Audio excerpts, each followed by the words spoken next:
Hi chess freaks. இன்னைக்கு நம்ம 16th செஞ்சுரியில் வாழ்ந்த ஜியாச்சியானோ கிரெக்கோங்கிற ஒரு பிளேயரோட மினியேச்சர் கேமை பற்றி தான் பார்க்க போகிறோம்.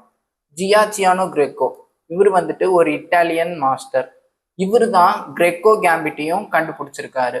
வாங்க இவர் ஆடின இந்த கேமை பற்றி பார்க்கலாம். The game start with E4 B6. Opponent B6 play பண்ணுறாங்க. D4 bishop B7. இந்த ஓப்பனிங்கை ஓவன்ஸ் டிஃபென்ஸ்னு சொல்லுவாங்க.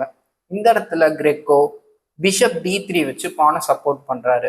பானை சப்போர்ட் பண்ணதுக்கப்புறம் பிளாக் பிளேயர் F5ன்னு வச்சு இந்த பானை டிஃப்ளெக்ட் பண்ணி பிஷப் இன்டூ G2ன்னு கேப்சர் பண்ணலான்னு ஐடியா பண்றாரு. ஆனா கிரெக்கோ உன் பிளானை நான் அலோவ் பண்றேன் அப்படின்னு சொல்லிட்டு பான் இன்ட்டு F5ன்னு பிளே பண்றாரு. Then bishop into G2, queen H5. Queen H5 செக்கை தடுக்க ஒரே வழி தான் இருக்கு, G6. G6க்கு அப்புறமா pawn into pawn, knight F6 attacking the queen.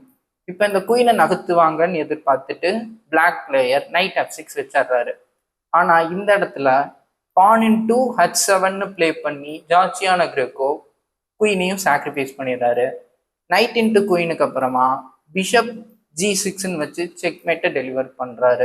That's it guys. இந்த மினியேச்சர் வீடியோ உங்களுக்கு பிடிச்சிருக்குன்னு நம்புகிறேன். இந்த வீடியோ பிடிச்சிருந்துச்சுன்னா லைக் பண்ணுங்கள். இந்த மாதிரியான இன்ட்ரெஸ்டிங்கான வீடியோஸ்க்கு நம்ம சேனல் சப்ஸ்கிரைப் பண்ணுங்கள். அது மட்டும் இல்லாமல் செஸ் விளையாடுறவங்க ஃப்ரெண்ட்ஸுக்கு இந்த வீடியோ ஷேர் பண்ணி சப்போர்ட் பண்ணுங்கள்.